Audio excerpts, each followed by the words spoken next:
A absolvição de parlamentares indicados à cassação pelo Conselho de Ética, muitos deles réus confessos, vem sendo atribuída ao princípio do voto secreto adotado para as votações do plenário da Câmara. Dessa forma, os deputados votariam pela cassação do Conselho de Ética, onde o voto é aberto, público, mas ficariam livres para absolver os colegas no plenário, onde poderiam se proteger com o voto secreto. Tomou-se argumento a necessidade do voto secreto, em alguns casos, seja para evitar as pressões externas na hora de decidir questões importantes, sujeitas à ação dos lobbies, seja pelo constrangimento dos parlamentares no momento de votar pela cassação do mandato de um colega. No meio dessa polêmica, tramita no Congresso uma emenda que acaba com o voto secreto. Para debater o tema, nós convidamos para esta edição do Brasil em Debate os deputados Bonifácio de Andrada, do PSDB de Minas Gerais, e Denise Frossard, do PPS do Rio de Janeiro, a quem eu quero desde logo agradecer a gentileza de terem aceito o convite para participar desta edição do nosso programa. Eu vou começar pelo deputado Bonifácio de Andrada. O senhor é professor de Direito Constitucional. Deputado, podia comentar um pouco com a gente a origem desse sistema do voto secreto, sobretudo no Parlamento? É realmente um tema importante e está muito vinculado ao processo democrático, né? O voto, ele já começa como um fenômeno para que o cidadão possa participar das decisões da coisa pública, na velha Grécia e Roma também. Agora, no século XIX é que realmente o voto começa a ter determinada localização clara nas constituições e também na legislação, até nos países europeus. No Brasil, o voto começa logo após a nossa independência. É interessante que é o voto indireto. O eleitor votava 4 vezes para eleger um deputado. E a luta pelo voto direto, pelo voto de 1980, passou a ser uma luta muito importante, né? Depois, então, surge a questão do voto secreto. Então, o voto secreto aparece como uma garantia para o eleitor, para que ele não sofresse as pressões do poder público, as pressões do governante, as pressões do homem que mandam e que lideram as comunidades. Então, o voto secreto era um elemento de garantia, né? É curioso que no Brasil o voto secreto, na realidade, só começa após a Revolução de 30, né? A primeira experiência de voto secreto é em Minas, em 1929, uma eleição de um vereador em Belo Horizonte.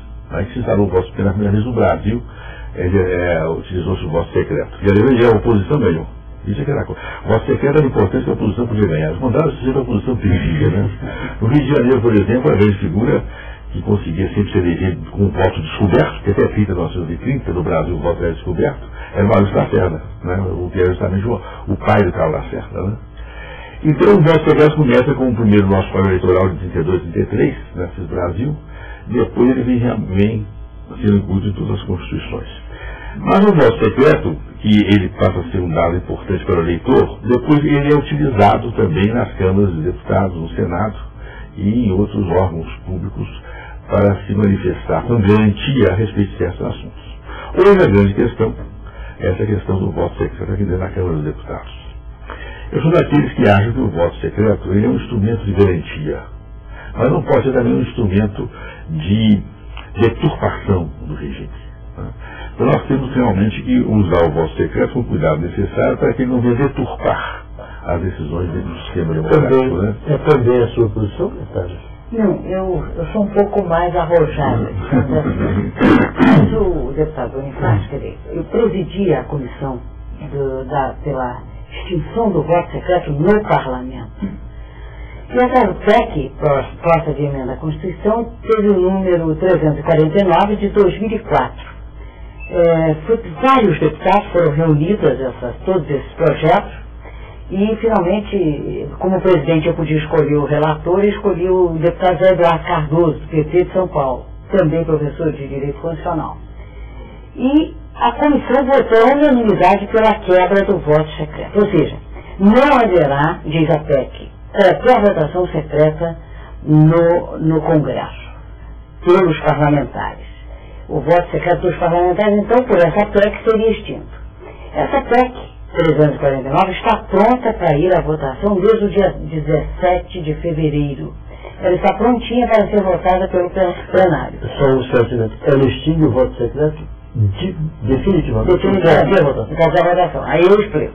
Hoje nós temos basicamente, para temos o voto secreto no parlamento, basicamente para, quando caçamos um colega, ou quando absolvemos, né? Quando julgamos um colega, quando escolhemos algum ministro, algum juiz, quando que mais? Veto. Antes do veto, são 4 questões. Enfim, e quando derrubamos o veto do presidente da República. Ou mantemos. Quando julgamos o veto do presidente, quer dizer, quando derrubamos.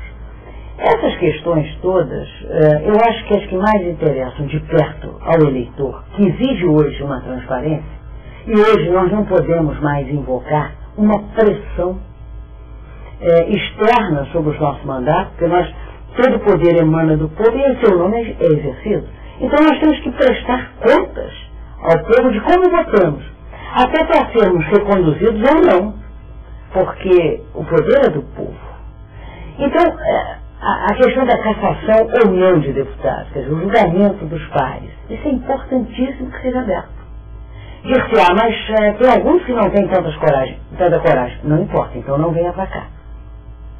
Hoje você não sofre mais qualquer tipo de censura por isso. Outra situação, quando você escolhe ou veta um ministro, um magistrado, é preciso que o povo saiba se você escolheu ou não aquele magistrado.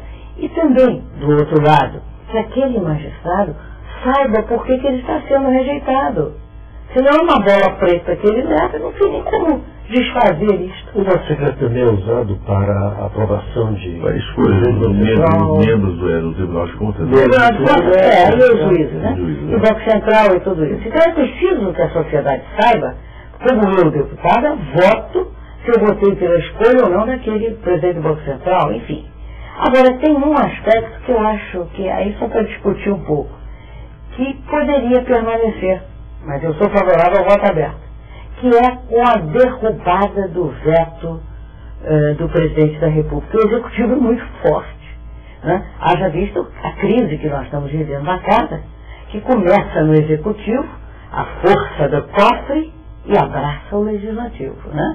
Então, o veto eu acho que deveria ser ainda por algum tempo, no caso da prestação de veto. Poderia, até a gente consolidar mais essa democracia. Mas os outros, indiscutivelmente, já seria a votação aberta de plano. Porque eu lembro aqui também que o parlamento, quer dizer, quando surgiu o voto secreto, lá na Inglaterra, no século XVII, foi muito em razão do regime absolutista, Quer dizer, os parlamentos estavam começando. Então era preciso calcar um pouco a mão do lado mais fraco da balança. É uma tradição capetiana, Então lá estava a mão do lado mais fraco, que era o legislativo, por incrível que pareça, diante do absolutismo do executivo. Mas hoje não mais. O senhor também acha, deputado? Eu discordo um pouco, eu acho que a deputada Denise, uma figura de alto valor, de alta expressão, ela está sendo um pouco otimista em relação à Câmara dos Deputados. A Câmara dos Deputados, sobretudo a Câmara dos Deputados do Brasil, nós somos um país que tem várias áreas subdesenvolvidas. Nós não podemos dizer que a Câmara dos Deputados seja de homens inteiramente conscienciosos, inteiramente independentes, inteiramente inteligentes, inteiramente sábios. Nossa Câmara é uma Câmara que reflete um país que, em parte, é subdesenvolvido. Por outro lado, internamente, ninguém pode desconhecer que o poderio da mídia é enorme. O poderio da mídia é enorme. Eu tenho visto a Câmara aqui, deputados, votarem pura e exclusivamente por influência da mídia. A mídia toma uma posição, não é só a Câmara, mas a opinião pública toda, ela segue realmente a mídia. Um país muito grande, onde a continental, onde não há meios de se conseguir assim, dados para especificar bem a clareza de certos fatos. Então a mídia estabelece determinadas teses que são imediatamente absorvidas pela opinião pública e pela Câmara. Eu vejo no meu dia a dia, talvez não tem isso, no meu dia a dia, deputados que pavor da imprensa. Há uma noticiazinha pequena e eles imediatamente se entregam. Agora, há um dado curioso, Os deputados que têm realmente convicção, que têm coragem, enfrentam. Mas a grande maioria, no meu entender, a grande maioria, eles sofrem a pressão da mídia. E se a mídia fica a favor de um deputado, no caso de cassação de mandatos, isso influi nos acontecimentos. Eu acho que um voto descoberto, eu não vou dizer minha amiga deputada não vai concordar comigo. Mas eu acho que no momento que você põe o voto aberto, você entrega à imprensa a decisão a decisão da presença ou não dos deputados dentro da Câmara dos Deputados. Então, agora, eu consigo, mas eu acho mesmo assim que é um assunto discutível, né? Por exemplo, essa coisa da cassação, como está sendo colocada pela Câmara, devia ser um pouco revista, porque há casos que não são casos de cassação. Há casos aqui na Câmara que deveriam ser casos, digamos, de punição, suspensão de deputado 6 meses, advertência, e há casos também de cassação. Né? Agora, eu faço aqui uma provocação. Eu acho, aqui eu estou pensando em voz alta, eu acho que nós somos incensuráveis. Não cabe nenhuma penalidade a nós, a não ser a rua. Porque como é que pode censurar quem detém o mandato? Eu vou te impor uma pena X, você vai ficar 6 dias sem falar, você vai ficar 1 mês. Eu não posso ser censurada nisso. Eu tenho que ter o meu microfone. Eu tenho a imunidade da fala. Quando eu como juiz, eu tinha a imunidade da caneta. Cometi um crime contra a honra ao condenar o réu. Agora, eu posso ser mandado embora. Eu acho que para os deputados não pode haver punição. Mas o regimento estabelece punições, né? Eu acho incondicional. Sim, estabelece punições. Né? Isso é uma discussão, mas eu estou colocando aqui, como eu disse, pensando em voz alta. Como pode um conselho... Ou eu não sirvo para estar no Congresso, ou eu estou. Mas estando, eu tenho que estar na plenitude. Esta é a questão elegante que se coloca. Eu posso estar no Congresso mutilada, com meia voz, meia luz? Não. Ou eu estou inteira como deputada, que foi assim que o povo me colocou aqui, ou eu não estou, porque eu traí, de alguma forma, o mandato. Sim, mas infelizmente, o raciocínio político, infelizmente, não pode ser assim tão matemático, tão certinho, não. Infelizmente não pode ser, não é. A realidade da vida é muito diferente. A realidade da vida é muito diferente. Nós temos muita gente aqui, acredito, ao longo da vida parlamentar, tem muita gente que está em mandato. Mas que traz demorosamente mandato. Nós temos que não sabe ver.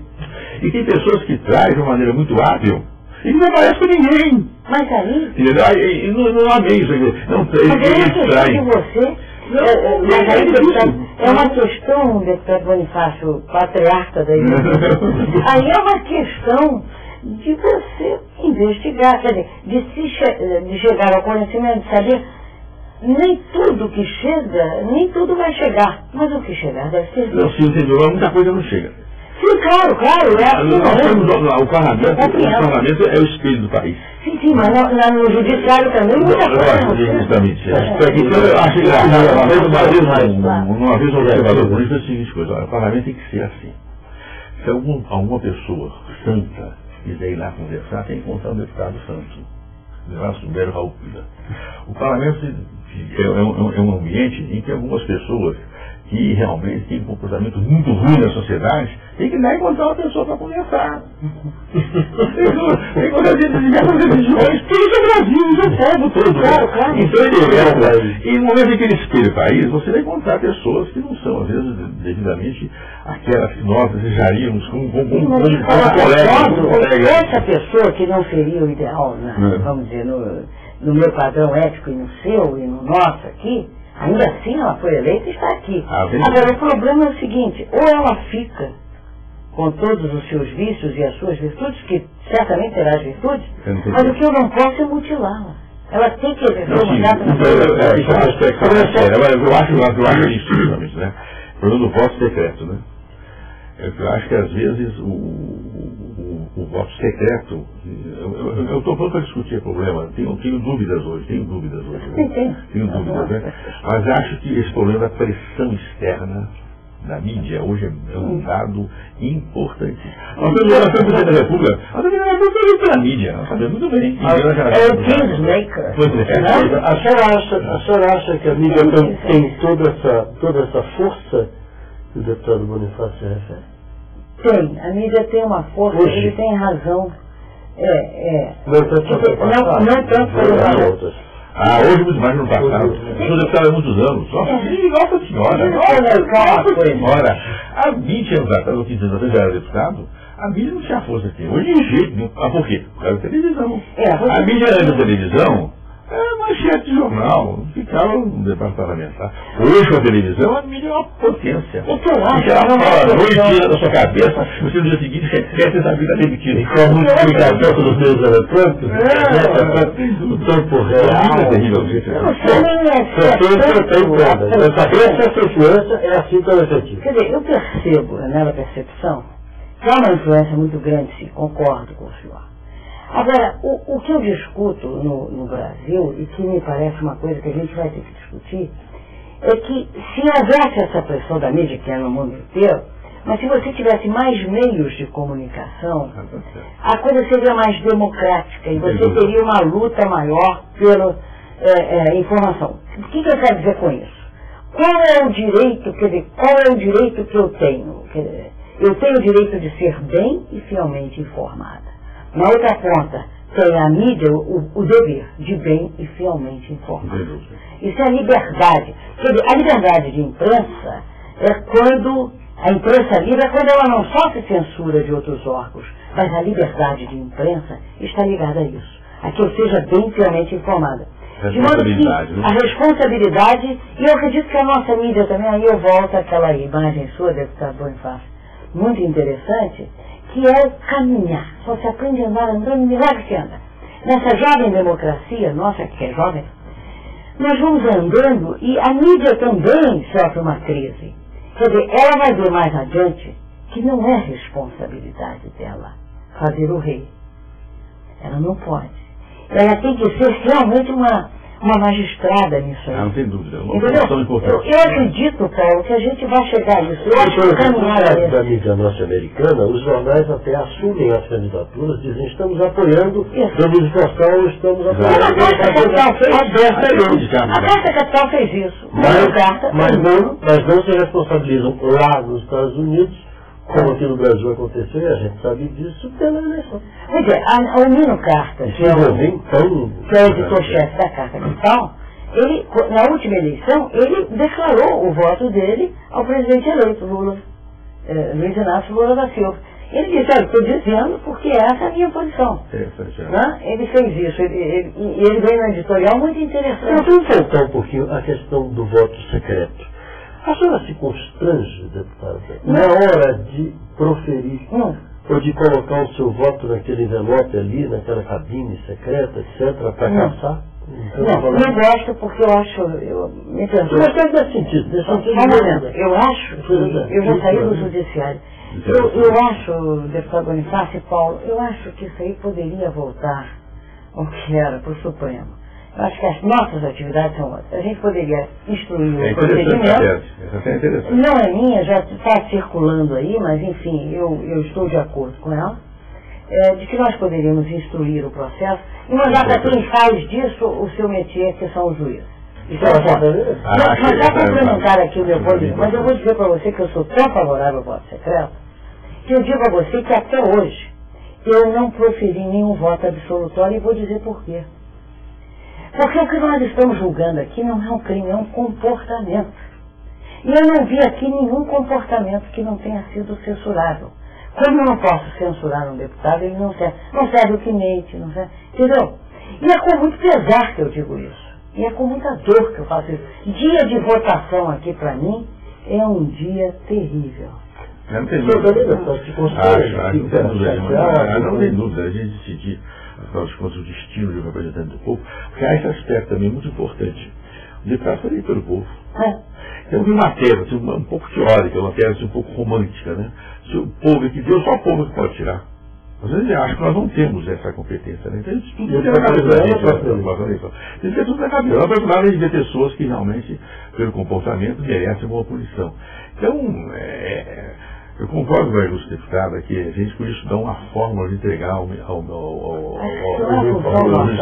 Nós temos que ter um pouco de cuidado, porque nós estamos dando nós estamos dando ao Poder Judiciário, sobretudo ao Supremo Tribunal Federal, determinado tipo de funções estão pedindo ao Superior Geral determinadas soluções que eu acho que não cabe à Câmara dos Deputados fazer. Uma briga interna de partido, no outro dia, vai pedir ao Supremo Tribunal Federal para dizer assim, se for líder ou não é líder, eu fico da picada. Mas esse é um erro nosso. Não, eu não concordo. Mas é um erro nosso, nós não temos você. Isso é um absurdo que os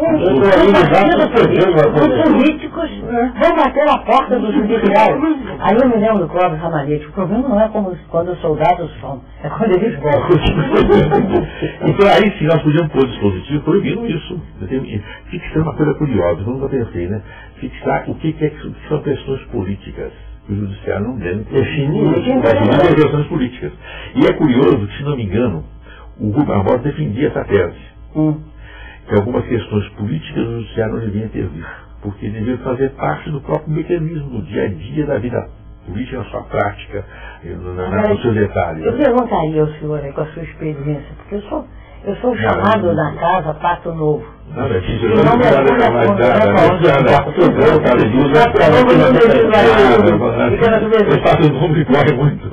pergunto ao senhor aí, que é da casa há muitos anos, eu fui do judiciário 15 anos, mas o senhor é da casa há muitos anos.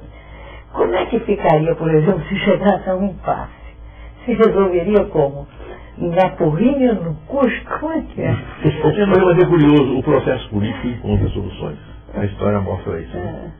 O processo político, quando há um conflito difícil de solução, que demora um pouco, mas surgem as soluções. É uma coisa curiosa. Eu tenho visto isso na minha experiência. E uma coisa curiosa. Eu fui vereador. E representei o Brasil na ONU. E participei dos dois tipos de plenário. Não é diferença nenhuma.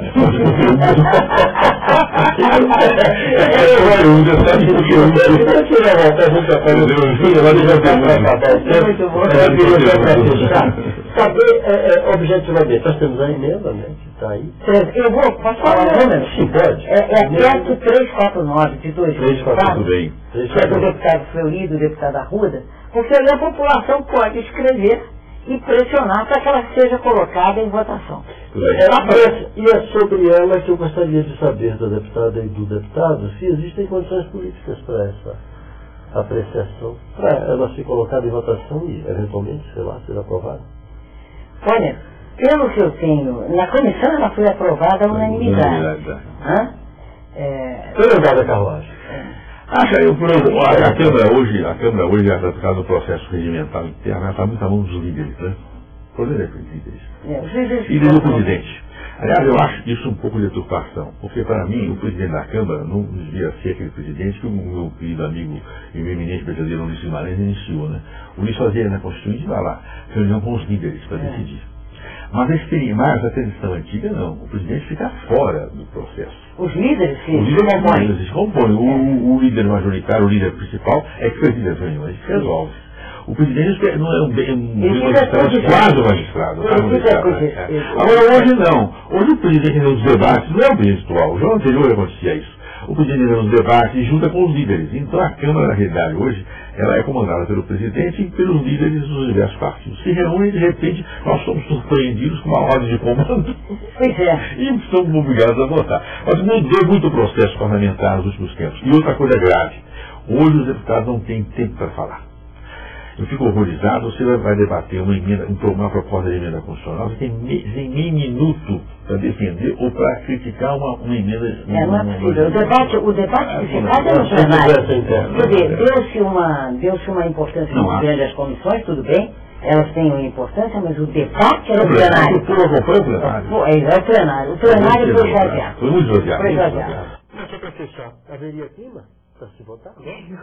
Eu não sei.